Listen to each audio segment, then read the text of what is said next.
Mieux qu'une chaîne, un monde.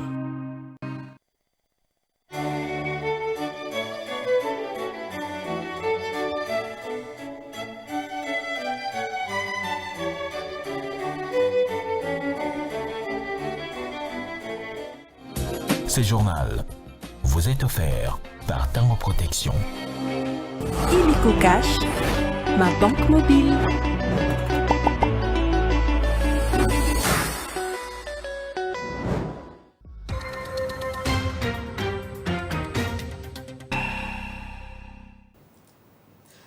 Vous avez bien fait de choisir la RTGA pour vous informer, mesdames et messieurs, bienvenue à ce téléjournal. Au sommaire de cette édition des nouvelles, commémoration ce 6 avril 2025 du 54e anniversaire du début du ministère du prophète Simon Kimbangu. Ankamba, siège international du kimbanguisme situé dans la province du Congo central, un culte d'action des grâces a été organisé en présence de plusieurs autorités du pays ainsi que d'autres cérémonies.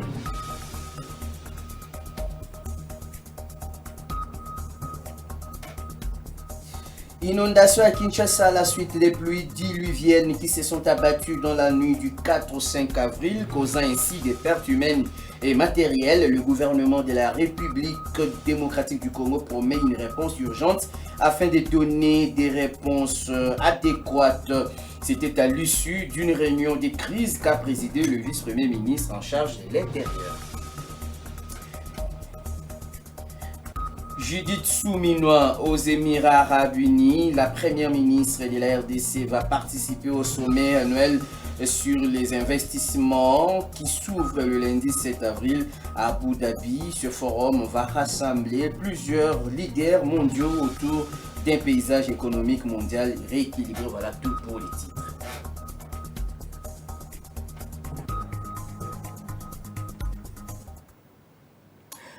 Vous avez bien fait de nous choisir pour vous informer dans l'actualité. Sachez que l'église kimbanguiste a commémoré ce dimanche, ici avril 2025, la journée du souvenir des miracles et de la lutte du prophète Simon Kimbangu. Plusieurs cultes ont été également organisés dans tout le coin de la République, mais la grande manifestation a eu lieu en Kamba, dans la province du Congo central, en présence de plusieurs autorités et personnalités du pays qui ont fait le déplacement au siège international du kimbanguisme. Il faut rappeler que cette journée a été décrétée fériée, chômée et payée par le président Tshisekedi depuis 2023. Elle rappelle aux Congolais les œuvres et actions qui ont marqué la vie de Simon Kimbangu, initiateur de la croyance kimbanguiste.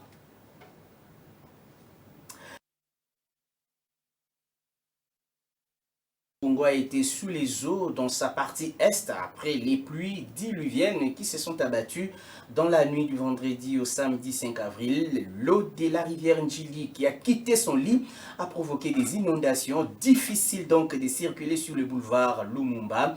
Plusieurs dégâts matériels et humains ont été enregistrés. Les détails dans ce reportage. La partie est de la ville de Kinshasa a connu des scènes de chaos à cause des inondations qui ont frappé la capitale depuis le vendredi soir. Et jusqu'à ce dimanche matin, la circulation a été perturbée sur le boulevard Lumumba suite à l'envahissement des eaux de la rivière Njili. Plusieurs personnes ont passé la nuit sur le boulevard Lumumba, voire même à l'intérieur des véhicules, bloqués dans un embouteillage bouchon difficile d'avancer.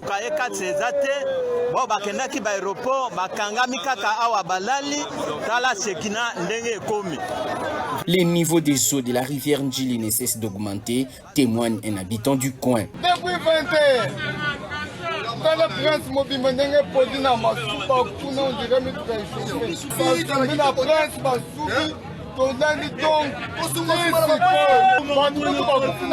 Sur le pont Djili, des scènes les plus chaotiques sont observées. L'eau de la rivière, sortie de son lit, a provoqué les inondations dans les quartiers environnants, notamment le quartier Ndanu dans la commune de Limete, Petro Congo à Massina et le quartier 8 à Ndjili, ainsi que plusieurs autres quartiers de la commune de Kisenso. Cette situation dramatique a causé des pertes en vies humaines et des dégâts matériels importants. Ceci après les pluies diluviennes qui se sont abattues sur Kinshasa dans la journée du 4 avril, mais aussi durant la nuit de samedi 5 avril 2025. Et pendant ces temps, le vice-premier ministre et ministre de l'Intérieur, Sécurité, Décentralisation et Affaires coutumières, Jacques Chabani Louko, a convoqué samedi une réunion avec certains membres du gouvernement et les gouverneurs de la ville-province de Kinshasa pour évaluer les dégâts causés dans plusieurs communes de Kinshasa à la suite justement de ces pluies diluviennes. Il ressort de cette réunion des crises que ces intempéries ont touché de nombreuses familles et causé beaucoup de pertes en vies humaines.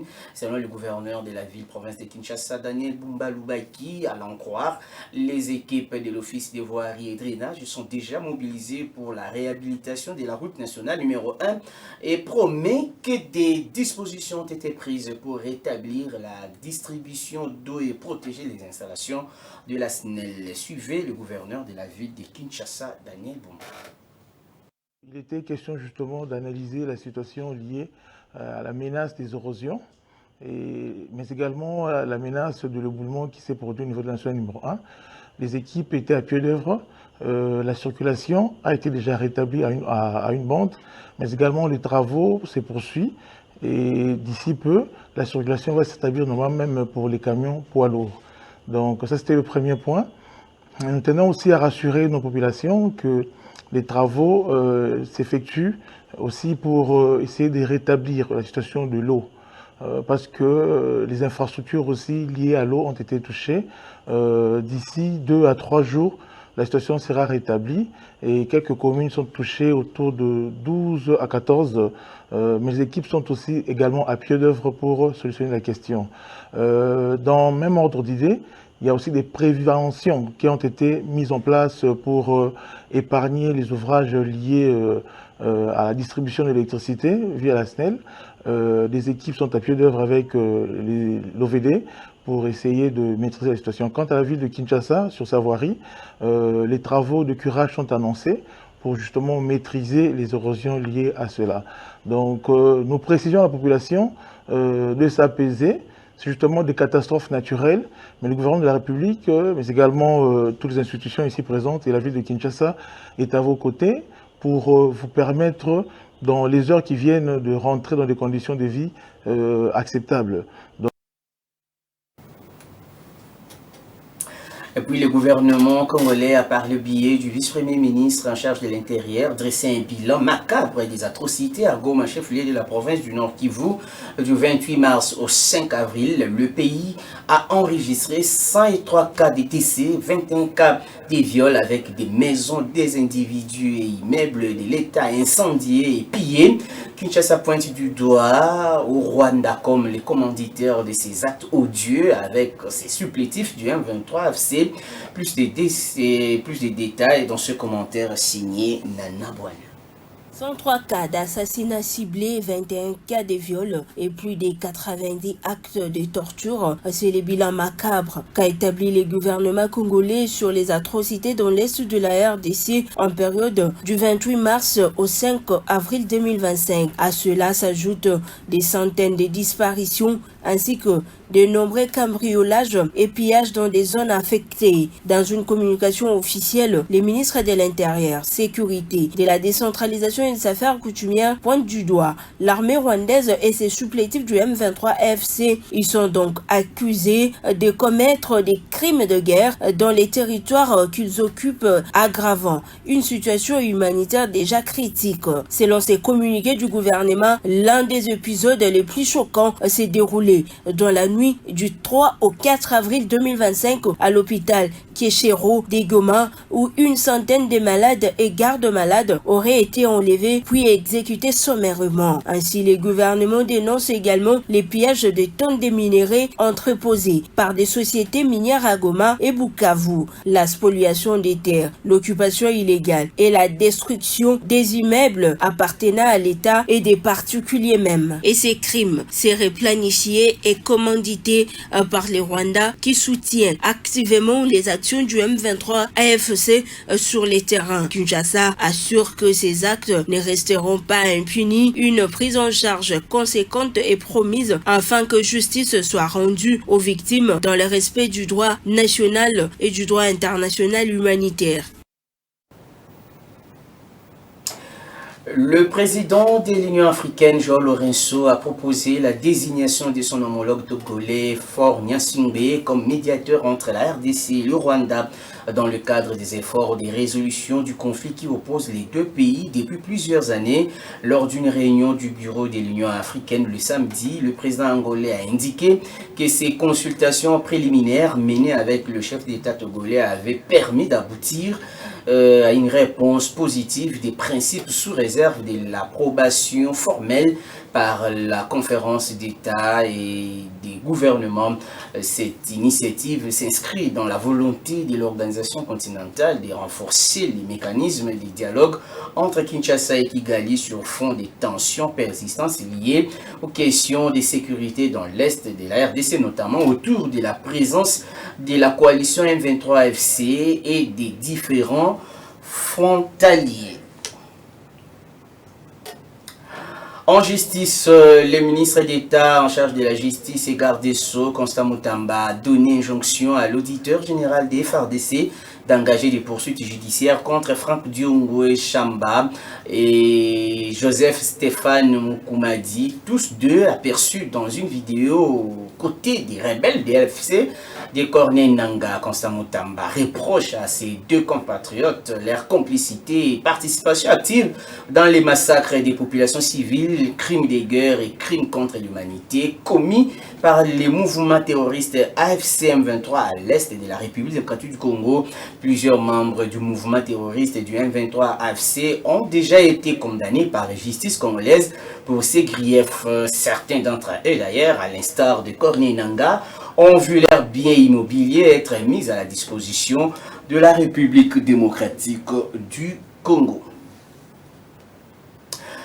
Justice toujours, décès du policier Fiston Kabea, la cour militaire a renvoyé le samedi 5 avril 2025 l'audience au vendredi 11 avril prochain.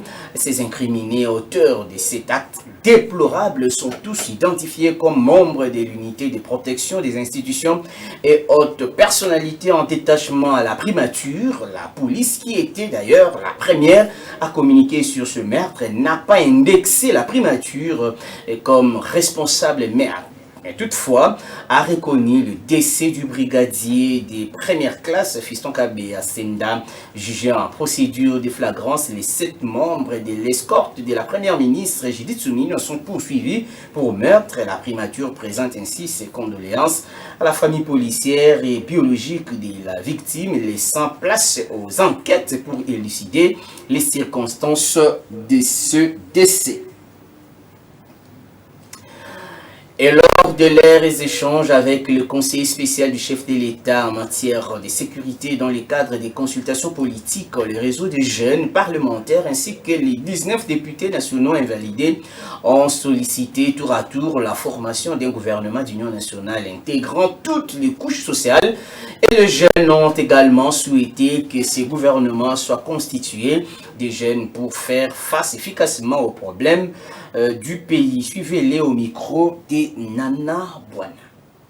Le réseau des jeunes parlementaires tient à réaffirmer son soutien indéfectible au chef de l'État dans le contexte qui est le nôtre, c'est-à-dire de l'agression barbare commise par le Rwanda et le M23. Nous soutenons le chef de l'État dans sa lutte pour l'intégrité territoriale de notre cher et beau pays. Lors de nos échanges avec le conseiller spécial, nous avons parlé notamment de la promotion de la jeunesse, c'est-à-dire de faire en sorte que dans ce nouveau gouvernement d'union nationale, les jeunes soient correctement représentés, car aujourd'hui, la population congolaise est très majoritairement composée de jeunes. Premièrement, la jeunesse est également premier tributaire de l'effort de guerre. C'est les jeunes qui s'enrôlent à l'armée, c'est les jeunes qui font la résistance, qui sont les patriotes Wazalendo, c'est les jeunes aussi qui font la résistance numérique afin de contrer la désinformation rwandaise.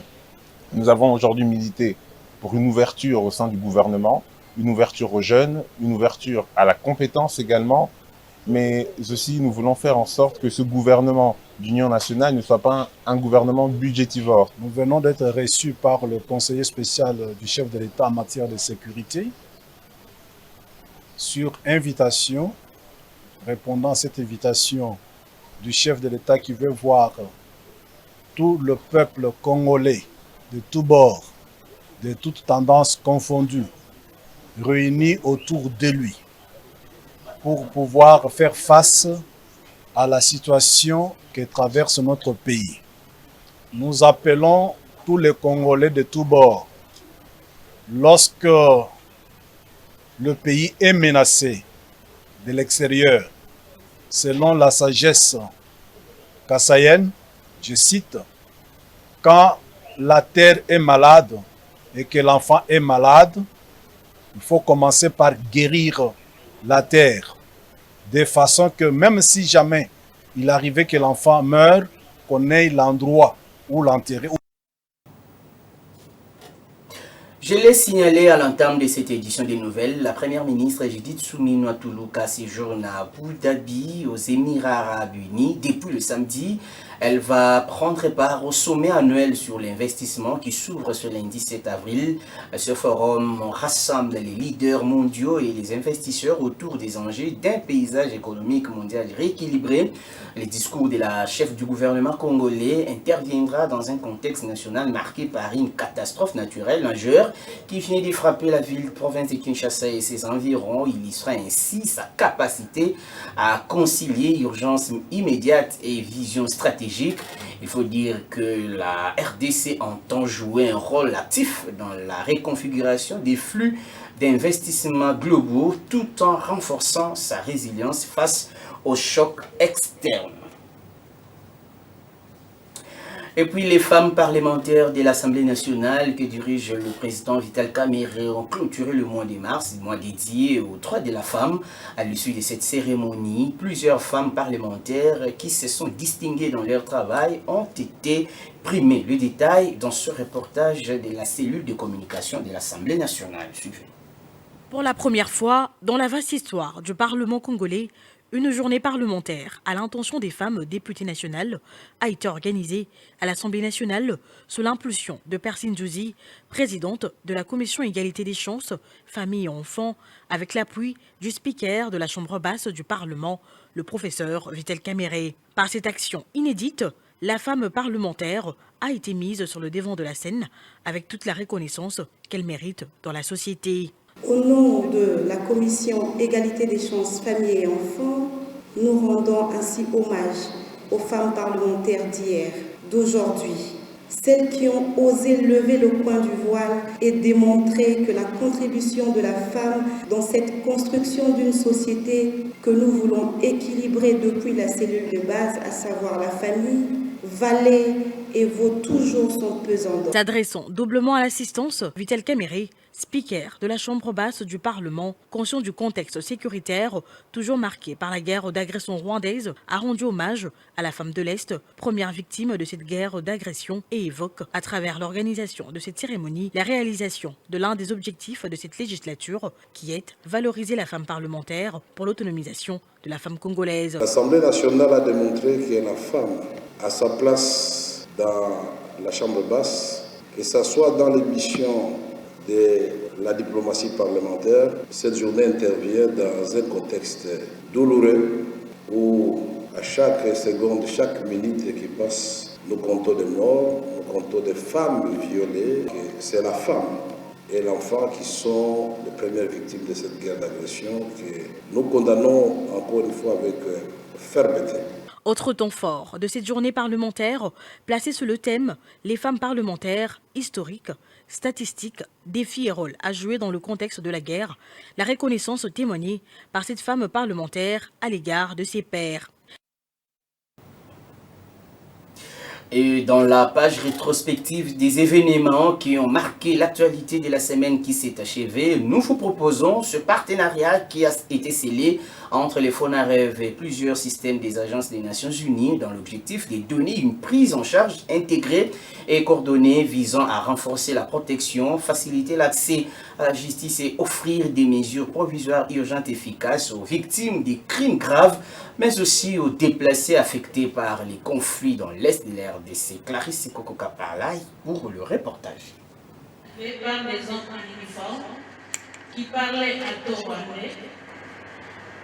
Ces hommes m'avaient abusé sexuellement, ils m'avaient violé. Les violences sexuelles, les arrestations arbitraires, les déplacements forcés, pas des services sociaux de base, la virulence, des actes de violence, la crise humanitaire persistante marquée par les conflits armés récurrents. Telle est la vie que mènent les populations de l'Est de la RDC, particulièrement les femmes, les filles et les enfants. Il faut agir urgemment car les acteurs ne peuvent plus travailler à cause des pressions des autorités de facto. Le FONAREV et les agences des Nations Unies veulent mettre en œuvre une réponse coordonnée à travers ces partenariats scellés. Ce partenariat avec les agences des Nations Unies, il permet de mutualiser nos expertises, de conjuguer nos efforts et d'agir de manière concertée sur le terrain. Ensemble, nous mettons en place une réponse intégrée, pensée pour être à la fois digne, humaine et efficace. Pendant une année, ces programmes prendront en charge ces victimes afin de soulager leurs souffrances. Les activités que ce partenariat propose s'alignent tant sur le mandat du FONAREV, comme ça a été décrit, que sur ce qu'on appelle le cadre de coopération du système des Nations Unies pour les 5 prochaines années, un cadre que nous avons signé il y a quelques mois, et notamment en lien avec les priorités de ce cadre relatives à la gouvernance efficace, à l'état de droit, à la protection des populations, et également à ce qui se rapporte à l'accès aux services sociaux de base. Pour la Première ministre, Judith Suminwa, le partenariat va sans nul doute restaurer la dignité des victimes, surtout dans son aspect juridique. Notre volonté reste ferme, celle de restaurer la dignité des victimes. Ce programme de 12 millions de dollars américains sur une année va protéger et assister les acteurs étatiques et judiciaires affectés ainsi que leurs familles. Il prendra également en charge de groupes vulnérables à travers des aides spécifiques aux victimes des violences sexuelles liées au conflit. Les femmes enceintes, les enfants, les orphelins, les déplacés et les blessés seront également pris en charge. La semaine qui s'achève est également marquée par la nomination des nouveaux animateurs à la tête des commissariats provinciaux de la police nationale congolaise. L'ordonnance présidentielle rendue publique mercredi dans la soirée sur les antennes de la télévision nationale avait signalé la permutation de plusieurs commissaires provinciaux alors que d'autres ont été maintenus à leur poste. À Kinshasa, Blaise Kilimbalimba a cédé son fauteuil à Israël Kantou pour diriger désormais la police du Haut-Katanga. Et avant sa nomination à Kinshasa, le général Israël Kantou occupait les mêmes fonctions dans le Congo central après avoir été commandant urbain de la ville de Boma. Suzy Kibira Omar nous fait le point. C'est par ordonnance présidentielle que plusieurs hauts gradés de la police nationale congolaise ont été mutés ou promus à des postes clés dans un contexte où le pays est agressé par le Rwanda. Israël Kantou Bankoulou est le nouveau commandant de la police nationale congolaise pour la ville de Kinshasa. Il remplace à ce poste Blaise Kilimbalimba, muté à la police du Haut-Katanga, province minière stratégique où les enjeux sécuritaires sont aussi cruciaux comme dans la capitale congolaise. Le choix d'Israël Kantou Bankoulou est une manifestation de la volonté du commandant suprême de renforcer la sécurité, non seulement dans la capitale congolaise, mais aussi dans l'ensemble du territoire national.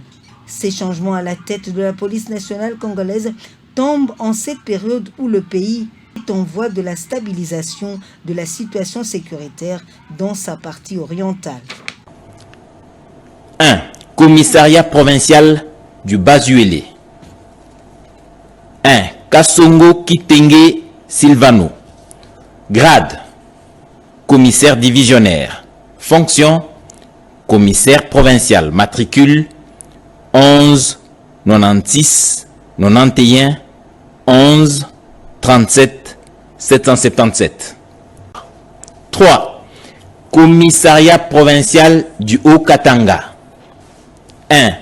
Mbula Kilimbalimba Blaise. Grade: commissaire divisionnaire. Fonction: commissaire provincial. Matricule 11 97 10 24 09 451.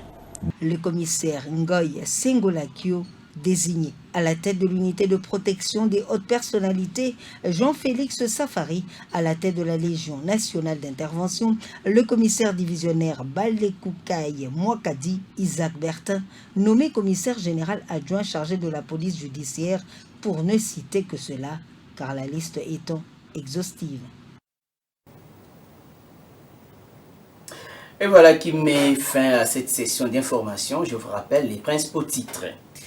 Commémoration ce 6 avril 2025 du 104e anniversaire du début du ministère du prophète Simon Kimbangu en Kamba, siège international du kimbanguisme situé dans la province du Congo central, et culte a été organisé en présence de plusieurs autorités du pays ainsi que d'autres cérémonies.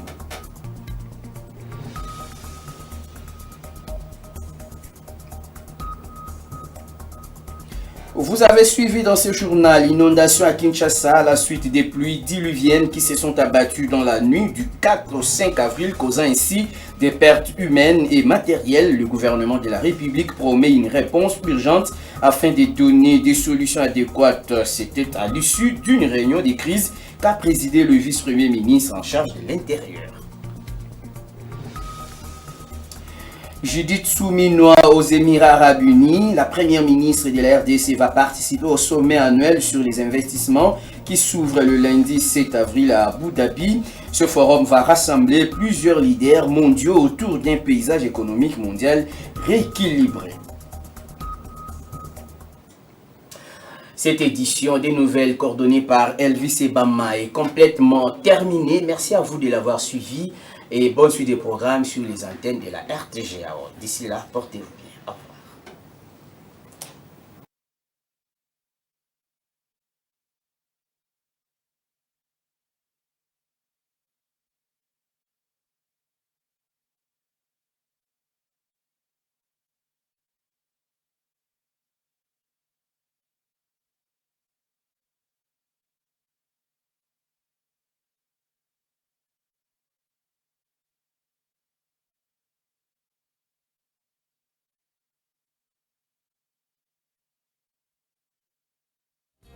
Ce journal vous a été offert par Tango Protection.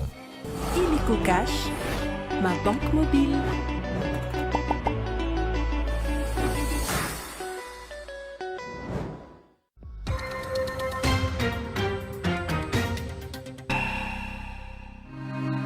RTGA, mieux qu'une chaîne, un monde.